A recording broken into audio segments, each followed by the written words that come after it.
अन्नदाता, नीत तुम्हारा अन्नदाता, पग पग पर है संग तुम्हारे अन्नदाता। लहू किसानों का बन के पसीना सींचता है धरती का सीना। मेहनत का तेरी हक दिलवाने, नई तकनीक नई खोज बताने।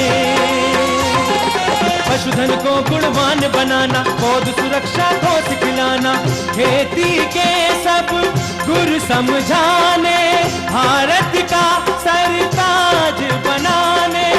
आठों पहर है संग तुम्हारे अन्नदाता, अन्नदाता। नमस्कार, मैं श्वेता भट्टाचार्य आप सभी दर्शकों का अन्नदाता कार्यक्रम में स्वागत करती हूं। हर रोज की तरह कार्यक्रम में हम लेकर आते हैं खेती बाड़ी से जुड़ी हुई बहुत सी लाभकारी जानकारियां। तो चलिए सबसे पहले देखते हैं क्या है विशेष आज के कार्यक्रम में। उपभोक्ता दिवस पर अन्नदाता की विशेष प्रस्तुति।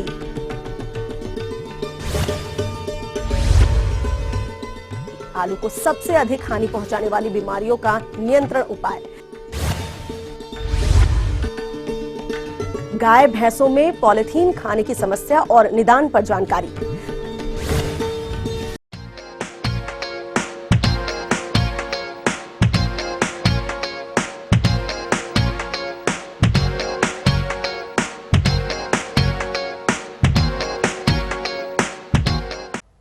वैश्वीकरण के इस दौर में विश्व की अर्थव्यवस्था मानो उपभोक्ता प्रधान हो चुकी है और यही कारण है कि चारों ओर उपभोक्ताओं का ही बोलबाला है। अब आप सोच रहे होंगे कि आज हम किस संदर्भ में ये बात कह रहे हैं, तो हैरान मत होइए, हम आपको बता दें कि आज उपभोक्ता दिवस है, जिसे देश में बड़े जोर शोर से आम उपभोक्ताओं के हित में मनाया जा रहा है। लेकिन दर्द इस बात का है कि ऐसे उपभोक्ता की ओर आज के दिन भी ध्यान क्यों नहीं दिया जाता, जो कि खुद भूखा रहकर दूसरों का पेट भरता है। जी हाँ, कृषक वर्ग भी एक उपभोक्ता है और फिर क्यों उसकी भावना को समझा नहीं जाता। वहीं आए दिन उपभोक्ता के रूप में व्यवसायियों द्वारा ठगा जाता है। ऐसी घटनाओं के बारे में आपने अखबार, टीवी आदि के माध्यम से कई बार सुना होगा, लेकिन फिर भी उसकी पुकार कहीं नहीं सुनी जाती, और अगर सुनी भी जाती है तो उसका सकारात्मक परिणाम नहीं देखने को मिलता, जिससे कि किसान निराश हो जाता है। किसान भाइयों, आज आपको मिलवाते हैं ऐसे ही कुछ किसानों से और जानते हैं उनकी समस्या क्या है। मैं राजेंद्र यादव, ग्राम सभा जमरावा से, विकासखंड महाराजगंज, जिला रायबरेली से बोल रहा हूँ। और हमारे यहाँ जब खाद और बीज की बड़ी दिक्कतें आती हैं। सरसों का बीज इस बार जो है 200 रुपये किलो मिला, वो भी सही नहीं मिल पा रहा, तो हर एक किसान तो ले नहीं सकता, इतना महंगा हो गया। ब्याज का, इसका प्याज का बीज है, प्याज का बीज 500 रुपये किलो में मिला, वो भी प्रमाणित नहीं, कोई कंपनी का नहीं, कुछ आता पता नहीं कहाँ का घर से दे रहे हैं, कहाँ से उठा के दे रहे हैं। 200 रुपये किलो उसका, 500 रुपये किलो उसका, ये सब कहाँ से लेके आएंगे आदमी। बीज में ये दिक्कतें हैं, कोई बीज जमाव नहीं लगता, सही बीज नहीं मिल पाता, सही खाद नहीं मिल पाती। कभी कभी खाद डाल देते, बाद में पता चला कि जो है खाद जोर ही नहीं लगा रही। किसान भाइयों, मेरा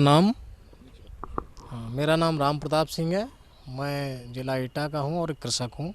जैसा हम लोग बीज खरीदते हैं मार्केट से, तो उसमें तमाम तरह की मिलावट की वजह से जो हमें उससे लाभ मिलना चाहिए वो नहीं मिल पाता, जिसकी शिकायत हम कहाँ करें, कैसे करें और उसका कैसे निदान होगा, ये हमें नहीं ज्ञात होता है। जब हम किसी कंपनी से कोई बीज या खाद लेता हूँ तो मुझे मिलावट मिलती है। मिलावट जब जानकारी होती है, जब अपने खेतों में उस बीज को और खाद को मैं छिड़कता हूँ, डालता हूँ, बो देता हूँ, इसके बाद जब उसका परिणाम मिलता है तो हमें लाभान्वित परिणाम नहीं मिलता है, घाटे का परिणाम मिलता है। कहीं बीज मिलावट का मिलता है तो पौध छोटी होती है, कहीं पौध बड़ी होती है। उस बीज को हम लोग मार्केट में नहीं बेच सकते, और जब भी हम मार्केट में ले जाते हैं तो हमारा बीज नहीं खरीदा जाता। जो वहाँ परखने वाले होते हैं, कंपनी के बड़े बड़े चाटुकार लोग जो आते हैं, वो बीज को लेते हैं और लेने के बाद बीज को कहते हैं मिलावट है। किसान भाइयों, इस प्रकार ठगी का शिकार आप न हो, इसके लिए आप कृषि आदान खरीदते समय कौन कौन सी बातों को ध्यान में रखें। आप किसान भाइयों बीज लेने जाते हैं, सबसे पहले ये देखिए जहाँ से हम बीज लेने जा रहे हैं वो एजेंसी हमारी रजिस्टर्ड गवर्नमेंट से है या नहीं है, और यह जो है तो आप खरीदिए वरना न खरीदिए। जब आप अपनी बीज की पैकिंग देखें न, उस पर जो है ना बिल्कुल वेल लेबल्ड और सिलाई हुई हो, टैग लगा हुआ हो, उस टैग में पहले ये देख लीजिए उसकी प्योरिटी कितने % है और वैरायटी की जर्मिनेशन % कितना है, और इसके साथ साथ जो पैकिंग हुई है वो नई है या पुरानी है, ये ध्यान देने योग बहुत ही ज़रूरी चीज़ है। और जब लें तो कैश मेमो लेना अति आवश्यक है। इसी तरह से जब आप कृषि यंत्र खरीदने जाते हैं तो जैसे ट्रैक्टर है, हल है, फावड़ा है, उस पर ISI मार्क ज़रूर देख लें कि उस पर लगा है या नहीं है, जिस एजेंसी का है उसका उस पर लेबल्ड है या नहीं है। जो आप खरीदें उसके पश्चात आप कैश मेमो ज़रूर ही ले लें, जिससे कि जो भी गड़बड़ी होगी या परेशानी उससे आएगी ट्रैक्टर में या किसी इम्प्लीमेंट में, हल में, तो आप जो है ना उसको उस पर क्लेम अपना कर सकते हैं और उपभोक्ता फोरम में जा सकते हैं। हाँ, इसी तरह से कीटनाशक और रासायनिक दवाओं पर जाएं, इसमें सबसे पहले ये देखें कि वो एजेंसी अप्रूव्ड है या नहीं है, और जो पैक लेंगे उस पर एक्सपायरी डेट देखना बहुत ही आवश्यक है, और उस पर कितना मूल्य लिखा हुआ है, ये MRF करके होता है, मैक्सिमम रिटेल प्राइस, उसका देख के ही उसको पैसे अदा करें और कैश मेमो लें। इसके अलावा किसान भाइयों, यदि आप ठगी का शिकार हो गए हैं तो आप क्या करें, आइए जानते हैं। इस उपभोक्ता दिवस के परिप्रेक्ष्य में, उपलक्ष्य में मैं समस्त प्रदेशवासियों को, देशवासियों को और जनपदवासियों को बहुत ही साधुवाद देता हूं, धन्यवाद देता हूं और स्वागत करता हूं। और मैं ये कहना चाहूँगा कि उपभोक्ता संरक्षण अधिनियम एक ऐसा वेलफेयर का अधिनियम बनाया गया है, ऐसा हित के लिए, सभी उपभोक्ताओं के हित के लिए बनाया गया है, जिसमें अधिकतम उपभोक्ता कवर होते हैं। तो कई प्रकार के उपभोक्ता इसमें कवर होते हैं, इसमें किसान भी आते हैं। यदि किसानों को किसी प्रकार से चीट किया जाता है, जैसे कि वो खाद बीज लेते हैं अन्य दुकानों से, खाद की दुकानें अलग होती हैं, बीज की दुकानें अलग होती हैं, किसान वहाँ से ख़रीदता है और अपने खेतों में ले जा कर के बीज बोता है, खाद डालता है, लेकिन उत्पाद नहीं होता है क्योंकि उसमें मिलावट होती है। या तो बीज बेकार किस्म का होता है या खाद मिलावटी होती है। इससे जो उनकी लागत लगती है, यदि किसी 1 एकड़ खेत में किसी किसान ने 50,000 रुपया व्यय किया तो उसका उत्पाद उसमें 10,000 का भी नहीं होता है, 5,000 का भी नहीं होता है। इसलिए उस किसान को अधिकार है कि यदि किसी व्यक्ति के द्वारा उसके साथ चीटिंग की गई है और सही गुणवत्ता की खाद और सही गुणवत्ता का बीज नहीं दिया गया है, तो उसको अधिकार है कि वो उपभोक्ता फोरम में आ सकता है। और इसके लिए वो साधारण एक प्रार्थना पत्र होता है जो उपभोक्ता अधिनियम में दिया गया है। उस प्रार्थना पत्र को भर करके, चाहे वो अधिवक्ता के माध्यम से आवे, चाहे स्वयं आवे, और चाहे एक समूह बना करके आवे, वो उपभोक्ता संरक्षण अधिनियम के अंतर्गत हमारे उपभोक्ता फोरम में आ सकते हैं। और हमारे यहाँ कई केसेज ऐसे चल रहे हैं। इसके अलावा कई केसेज में हमने ऐसे किसान उपभोक्ताओं को रिलीफ भी हम दे चुके हैं। तो इस प्रकार से किसानों के हित में भी यह एक लाभकारी अधिनियम है जो बहुत ही उपयोगी है, किसानों के लिए भी बहुत उपयोगी है। जिला उपभोक्ता फोरम का जो ज्यूरिसडिक्शन है, आर्थिक ज्यूरिसडिक्शन, वो 20 लाख तक का है। तो यदि 20 लाख तक डैमेज किसी किसान उपभोक्ता को हो गया है, किसी भी व्यक्ति का हो गया है, तो 20 लाख तक के अपने क्षतिपूर्ति के लिए वो जिला फोरम में जा सकता है। ये थी कुछ उपयोगी जानकारियां। अब लेते हैं एक छोटा सा ब्रेक, जल्द लौटेंगे और कार्यक्रम में आगे है महत्वपूर्ण जानकारियां। बने रहिए हमारे साथ। आलू को सबसे अधिक हानि पहुंचाने वाली बीमारियों का नियंत्रण उपाय।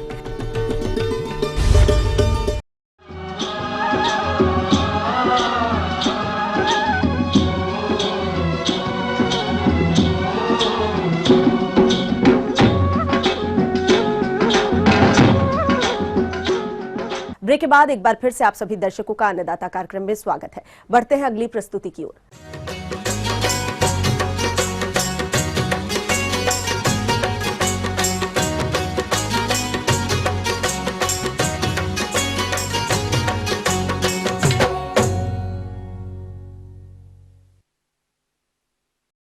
आलू की फसलें इस समय हरियाली लिए खेतों में लहलहा रही है, लेकिन कभी कभी मौसम में थोड़े से बदलाव से आलू की फसल बीमारियों की चपेट में आ जाती है, जिसको अगर आपने उचित समय पर नहीं पहचाना और नियंत्रण उपाय नहीं अपनाया तो बीमारियां फसल को पूरी तरह चौपट कर सकती हैं।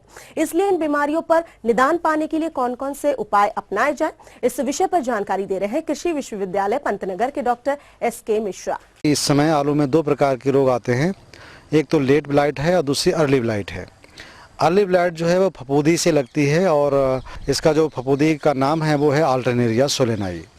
और लेट ब्लाइट जो होती है उसको पछेता झुलसा कहते हैं हिंदी में, वो लगती है फाइटोप्थोरा इन्फेस्टेंस, एक ये भी कवक है। जो लेट ब्लाइट के लिए फेवरेबल टेम्परेचर है, जो उपयुक्त तापमान और जो नमी होती है वो इस वक्त वातावरण में छाई हुई है। आप देख रहे हैं ये जो पत्ती है इसमें नीचे सफ़ेद रंग की फफूंदी दिखाई दे रही है और पूरा ये फफूंदी के कारण पूरा जो अफेक्टेड पार्ट है, जो प्रभावित एरिया है पत्ती का, वो ब्राउन या भूरे रंग में बदल गया है। ये रोग इतनी तेज़ी से फैलता है कि 24 घंटे में पूरी फसल नष्ट हो जाती है और 3 दिन में कि पूरी की पूरी फसल जो है पत्तियों सहित और डंठल सहित सब खत्म हो जाती है। बहुत ही घातक है। इस इन्वायरमेंट में पछेते झुलसा से आलू की फसल को बचाना बहुत ही आवश्यक हो जाता है। इसके लिए ख़ास तौर से इस मौसम में लगभग 15 दिन पहले हमें मैंकोजेब या मेटालेक्जिल का स्प्रे कर देना चाहिए एक एडवांस में, जिससे कि हमारे खेतों में ये फफूंदी ना लगे। और इसके बाद में 7 दिन के अंतर पर लगातार हम स्प्रे करते रहते हैं जब तक कि इस प्रकार का मौसम जो है बना रहता है। अतिरिक्त इसमें 2 प्रकार की समस्याएं और आती हैं। आलू बेसिकली फटने लगता है। फटने का एक तरीका इसमें है जब हम बहुत ज़्यादा पानी दे देते हैं अचानक और आलू पड़ जाता है, उसमें खेत में हमने पानी दे दिया तो पानी को एब्जॉर्ब करने पर ये फटने लगता है। बोरॉन की कमी के कारण भी ये जो है हमारा आलू फटने लगता है। इसकी रोकथाम के लिए हमें आलू को लगाते समय बोरॉन से उपचारित करना चाहिए और सारे आलूओं को बोरॉन के घोल में डिप करके ही लगाएं हम तो ज़्यादा अच्छा रहेगा। इसके अतिरिक्त इसमें कभी कभी हमारे पास राइजोटोनिया की वजह से स्कर्फ डिजीज लग जाती है। इसमें काले काले रंग के धब्बे आने लगते हैं, धब्बे उभरे रहते हैं आलू के कंद पर, तो उनकी रोकथाम के लिए भी हमारे लिए बोरान का जो ट्रीटमेंट है काफ़ी अच्छा सिद्ध होता है। बोरान बेसिकली आलू के फटने को रोकता है, साथ साथ में ये जो है इसमें स्कर्फ वगैरह नहीं लगता है और आलू में चमक आने लगती है। तो इसकी प्रैक्टिस जो है हमारे किसान बंधु करें तो ज़्यादा अच्छा रहता है। कभी कभी आपने देखा होगा कि यहाँ पर जो तना है ये तना आपका भूरे रंग में कन्वर्ट हो जाता है, तो ये भी आपका राइजोटोनिया नामक फफूंदी से लगता है। इसके लिए हमें कैप्टन नामक फफूंदीनाशक का स्प्रे कर देना चाहिए जब हमारे पौधे छोटे हों। ये आलू को लगाने से पहले हमारे अपने खेत को कम से कम इसको खूब अच्छे तरीके से जुताई करके और इसमें इसको हल्का सा सुखाते हैं ताकि इसमें कीड़े मकोड़े ना लगें और जो हो तो मर जाएं वो। तो पहले इसको डिसइंफेक्ट करते हैं, पहले इनको उपचारित करते हैं अच्छी जुताई करके और अच्छा सुखा करके, और इसके बाद में हम आलू की फसल लगाते हैं तो ज़्यादा अच्छा रहेगा। इसमें जो आपके रोग हैं जो ज़मीन से फैलते हैं, जो भूमि से फैलते हैं, तो भूमि को उपचारित करके उन रोगों को ख़त्म किया जा सकता है। जैसे हमने बताया ब्लैक स्कर्फ, और हमने जैसे आपको बताया जो एक तना गलन रोग इसका है वो। जो ऊपर की पत्तियां होती हैं ख़त्म, तो ऊपर की पत्तियों में हमें जैसे हमने पछेती झुलसा और अगैती झुलसा बताया था, तो पछेती झुलसा और अगैती झुलसा को नियंत्रित करने के लिए हमें आलू में जो माइक्रो क्लाइमेटिक होती है, सूक्ष्म जलवायु बोलते हैं, जैसे कि आप देख रहे हैं 2 पौधों के बीच में जो हमारा गैप है, ये गैप हमारा बहुत अच्छा होना चाहिए ताकि इसमें हवा आराम से घुस सके, इसमें नमी ना इकट्ठी हो पाए। छोटी सी जगह पे ज़्यादा अगर नमी इकट्ठी हो गई तो क्या होगा, नमी की वजह से फफूंदी के जो जर्म हैं, जो बीजाणु हैं, वो जमने लगेंगे और उनमें रोग लगने लगेगा पत्तियों में हमारे। तो हमें एक निश्चित दूरी बना करके पौधे लगाने चाहिए, जिसकी वजह से जो है आइडियल डिस्टेंस मेंटेन होती है और उसमें जो है रोग की संभावना कम हो जाती है, नमी इकट्ठी नहीं हो पाती है। तो इस तरीके से हम छोटी छोटी बातों का ध्यान रखें तो हमारे आलू की फसल हमारी बची रह सकती है। आगे और भी है कुछ रोचक जानकारियां, पर यहां पर रुकेंगे एक और कमर्शियल ब्रेक के लिए। जल्द हाजिर होते हैं। गाय भैंसों में पॉलिथीन खाने की समस्या और निदान पर जानकारी।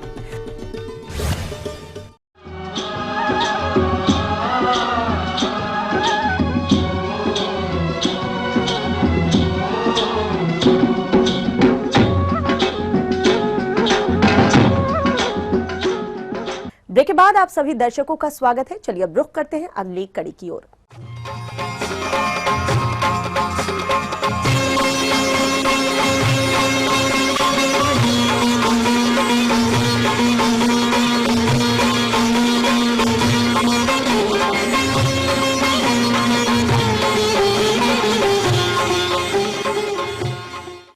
दुधारू पशुओं के पालन में अक्सर देखा गया है कि उनके प्रबंधन में कमी के कारण पशु कई प्रकार की अखाद्य वस्तुएं जैसे पॉलिथीन आदि खाने लगते हैं, जिससे कि पशुओं में कई तरह की समस्याएं भी उत्पन्न हो जाती हैं।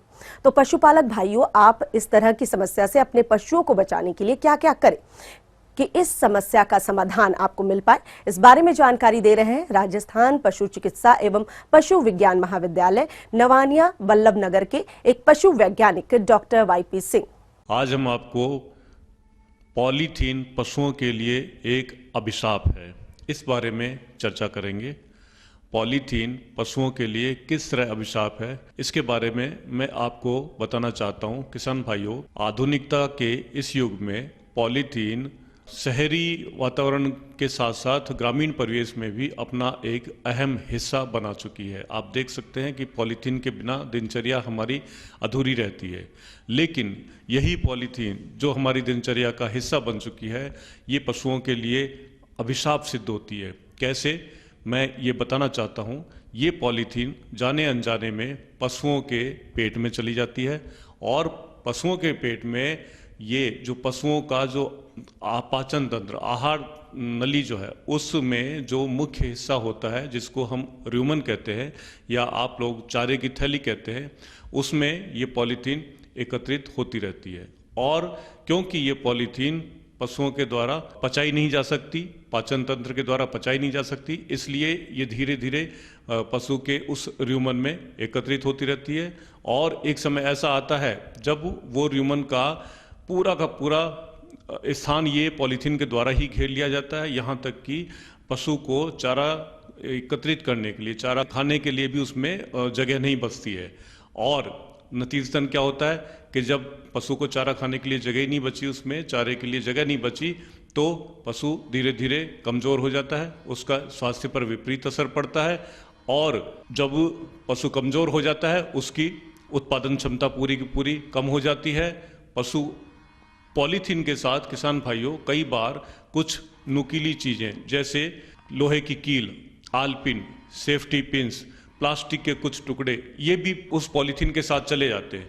और जब ये नुकीली चीज़ें पशु के अंदरूनी हिस्सों में कुछ चोट पैदा करती हैं, तो न सिर्फ बीमारी का बल्कि पशु की मृत्यु का कारण भी बन जाती है। किसान भाइयों, अब आप जानना चाहेंगे कि ये पशु पॉलीथीन क्यों खाते हैं या ये पॉलीथीन पशुओं के पेट में कैसे चली जाती है। किसान भाइयों, इसके दो मुख्य कारण हैं।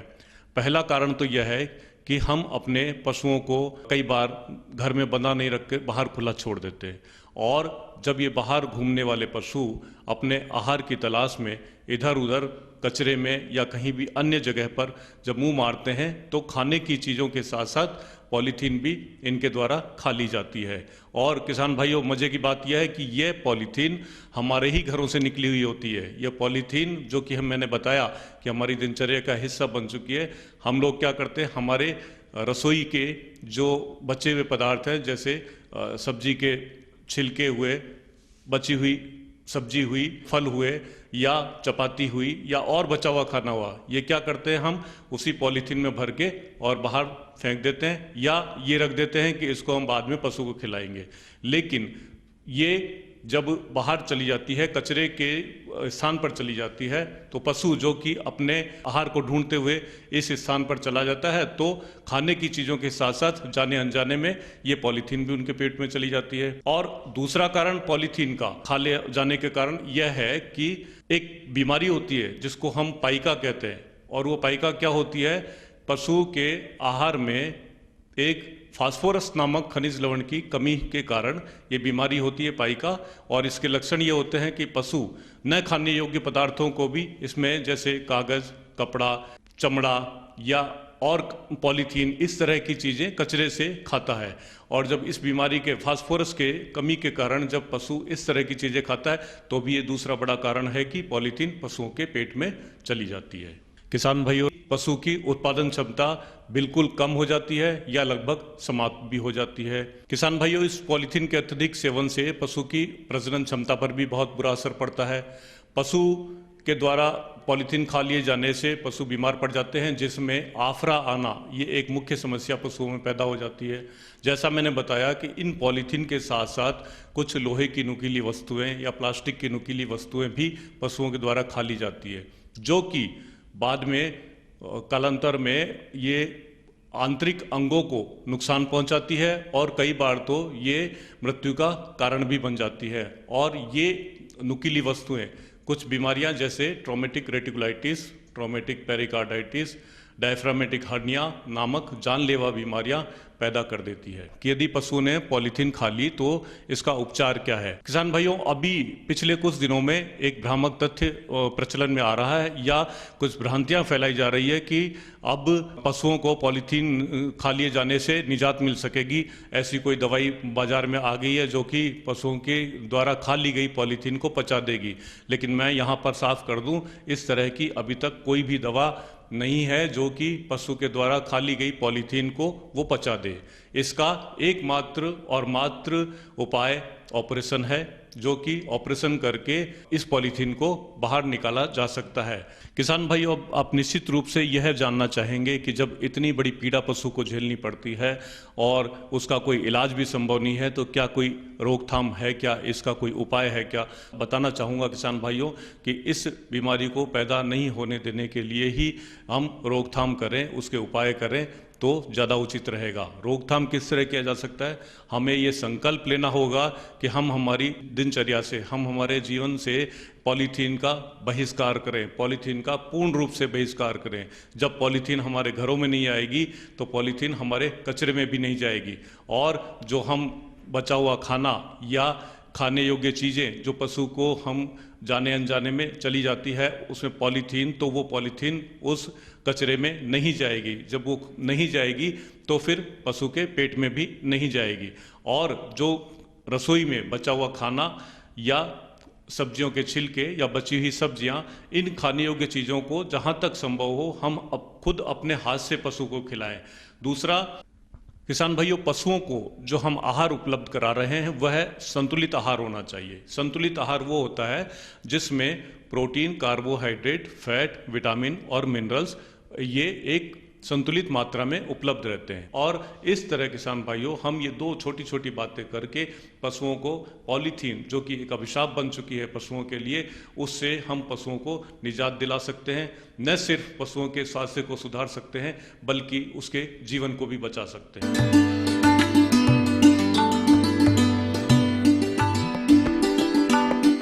अन्नदाता हेल्पलाइन निशुल्क फोन संपर्क सेवा के माध्यम से आपके द्वारा पूछे गए प्रश्नों में से एक या दो महत्वपूर्ण प्रश्नों को हम अपने कार्यक्रम में शामिल करते हैं।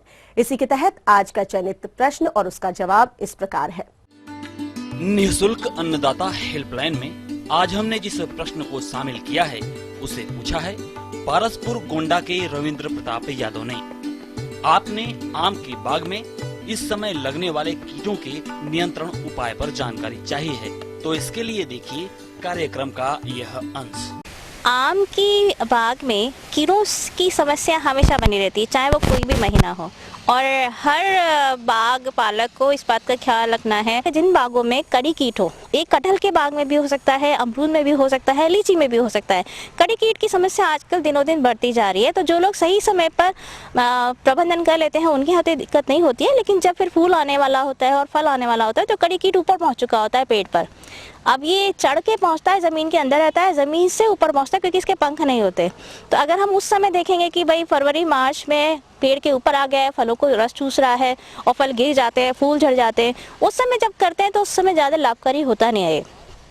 अच्छा होगा कि हम अभी से उसके लिए तैयारी शुरू करें। तो आपको करना है कि 15 दिसंबर तक आप अपने पेड़ों के चारों तरफ पॉलीथीन की या प्लास्टिक की शीट बांध लें, ज़मीन से 1 फुट ऊपर। कई बार ज़मीन से नीचे जब जगह नहीं होती है तो कोई बात नहीं, आप ज़मीन के नीचे भी लगा सकते हैं। तो आपने क्या करना है, पहले साफ़ सफाई कर दी, थाले आपने अच्छे से साफ़ सफाई कर दिए। अब आपने प्लास्टिक की शीट ली, 25 सेंटीमीटर चौड़ी आपको शीट लेनी है और ये लगभग अगर 40 गज की हो, गॉज की हो तो अच्छी है। तो प्लास्टिक की शीट ली, कोई भी चलेगी वैसे तो, और आपने पेड़ के चारों तरफ बांध दी। उससे पहले आपको क्या करना है कि पेड़ जहाँ बांधने वाले हैं उस पेड़ के तने की सतह को चिकना कर ले, यानी जो छाल है उसे खुरच दे। और उसके ऊपर ग्रीस लगा दें। ग्रीस लगा दें, कोई भी चिपचिपा पदार्थ आप लगा सकते हैं, ग्रीस सबसे ज़्यादा अच्छा रहेगा। अब उसके ऊपर प्लास्टिक की शीट बांध दें 25 सेंटीमीटर चौड़ी, और उसके ऊपर एक बार फिर से ऊपर और नीचे दोनों तरफ ग्रीस लगा दें। ये हम क्यों करते हैं? क्योंकि 15 दिसंबर के बाद जो ठंड बढ़नी शुरू होती है तो जो कड़ी कीट के बच्चे हैं वो ज़मीन के अंदर से निकलना शुरू होते हैं और फिर ये धीरे धीरे रेंगकर पेड़ के ऊपर चढ़ जाते हैं। अब ग्रीस लगी है, प्लास्टिक की शीट है, तो ग्रीस में चिपक जाते हैं और ऊपर नहीं चढ़ पाते, तो ये नीचे ही नीचे रह जाएंगे। आपने थालों की सफाई कर रखी है तो इसलिए वहाँ पर कोई भी अन्य पौधा नहीं उगेगा, कोई घास फूस नहीं उगेगी। तो जब घास फूस नहीं उगेगी तो उनको खाने के लिए नहीं मिलेगा, वो अपने आप मर जाएंगे। और कई बार आप देखते हैं कि बहुत सारे कड़ी कीट के बच्चे जो हैं वो आपके पेड़ के चारों तरफ गिरे मिलेंगे अगर आपने प्लास्टिक की शीट सही समय पर बांध रखी है। तो आप कोई भी नीम सीड कर्नल एक्सट्रैक्ट होता है वो आप डाल सकते हैं, कोई भी धूल आप डाल सकते हैं और इनको वैसे ही मार सकते हैं। तो ये काम आप कर लीजिए, 15 दिसंबर तक इस काम को कर लेना है। कई बार बाग पालक कहते हैं कि हमारे तो इतने सारे पेड़ हैं, हम सारे पेड़ों के ऊपर तो प्लास्टिक की शीट नहीं बांध सकते हैं। हाँ, बिल्कुल आपकी सही बात है कि प्लास्टिक की सारे पेड़ों पर जिनका बाग बड़ा है उसमें शायद बांधना मुश्किल होता होगा, लेकिन आप ध्यान रखिएगा जो बॉर्डर वाले होते हैं, जो किनारे होते हैं, जो जहाँ पर सबसे आखिर पड़ जाता है, किनारों की लाइनों में कम से कम किनारों जो पूरे बाग को कवर कर रहे हैं लगभग 10-10 पेड़ छोड़कर आप प्लास्टिक की शीट बांधें तो भी काफ़ी लाभकारी रहेगा। इस समय कहीं कहीं पर तना विधा की समस्या भी आ रही है कि कहीं कहीं पे आप देखेंगे कि पेड़ में छेद हो गया है, शाखाएं बिल्कुल सूख चुकी हैं। तो हम क्या करेंगे कि पेड़ के पहले छेद देखेंगे और छेद अक्सर जो है तने के ज़मीन के आसपास ही होगा। अगर उस छेद में नमी दिखाई दे रही है तो उसका मतलब है कि कीड़ा अंदर है। तो आपने क्या करना है, एक साइकिल की तिल्ली ले लीजिए, एक कीटनाशी ले लीजिए, डाइक्लोरोवॉस न्यूमॉन नाम से मार्केट में उपलब्ध है, नहीं है तो पेट्रोल है या मिट्टी का तेल है, कुछ भी ले लीजिए। एक छोटा रुई का फहा लीजिए, मिट्टी के तेल में या फिर डाइक्लोरोवॉस में डिप कर दीजिए, हल्का सा धुआं कर दीजिए। अगर आप मिट्टी का तेल या केरोसिन या फिर पेट्रोल ले रहे हैं, हल्का सा धूमन करना है, जलाना नहीं है। और उस रुई के फाहे को साइकिल की तिल्ली की सहायता से जितना अंदर तक आप डाल सकते हैं डाल दीजिए और उसके बाद में उसके ऊपर मिट्टी लगा दीजिए। ध्यान रखिए कि जितने भी सारे छेद हैं उसमें भी मिट्टी आपको लगानी है। अब क्या है कि धूमन से या कीटनाशी की गंध से वो कीड़ा अंदर ही अंदर दम घुट के मर जाता है। तो ये आप काम कर सकते हैं। हाँ, जो शाखाएं पूरी तरह सूख चुकी हैं उन्हें आपको काटना ही पड़ेगा। काटते समय ध्यान रखेंगे थोड़ा हरा भाग भी आप काटिएगा, ये ना हो कि सूखी शाखाएं आपने उतना हिस्सा काट दी, अब सूखे वाले में तो कीड़ा रहेगा नहीं, हरे वाले भाग में रहेगा। तो आप इस बात का ध्यान रखें कि काटते समय वो कीड़ा खत्म होना चाहिए, फिर आप इसको जलाने में प्रयोग कर सकते हैं। तो इन सब बातों का अगर आप ध्यान रखेंगे तो आपके आम में अच्छी सी पैदावार होगी। आने वाले समय में पेड़ की जो स्वास्थ्य है पोषक तत्वों से परिपूर्ण रहेगा। हम ये उम्मीद करते हैं कि आज का कार्यक्रम आप सभी दर्शकों के लिए उपयोगी रहा होगा। किसान भाइयों, अन्नदाता आपकी सेवा के लिए संकल्परत है। कृषि संबंधित समस्या और सुझाव के लिए आप हमें इस पते पर संपर्क कर सकते हैं। प्रोड्यूसर अन्नदाता, ETV Uttar Pradesh Uttarakhand, Ramoji film city Hyderabad 501512। साथ ही आप हमें ईमेल भी कर सकते हैं। हमारा ईमेल एड्रेस है annadata.up@etv.co.in। इसके अतिरिक्त आप हमें निःशुल्क हेल्पलाइन नंबर 180010845999 पर सोमवार से शनिवार सुबह 10 से शाम 4 बजे के बीच संपर्क कर सकते हैं। अब आइए देखते हैं कल दिखाए जाने वाले कार्यक्रम की मुख्य झलकियां। फ्रेंच बीन की खड़ी फसल में किए जाने वाले प्रबंधनों पर किसानों के अनुभव।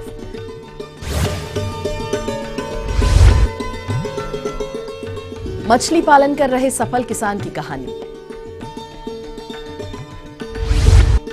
फिलहाल अन्नदाता की पूरी टीम को दीजिए इजाजत। कल फिर इसी वक्त आपसे मुलाकात होगी कृषि संबंधित कुछ और महत्वपूर्ण जानकारियों के साथ।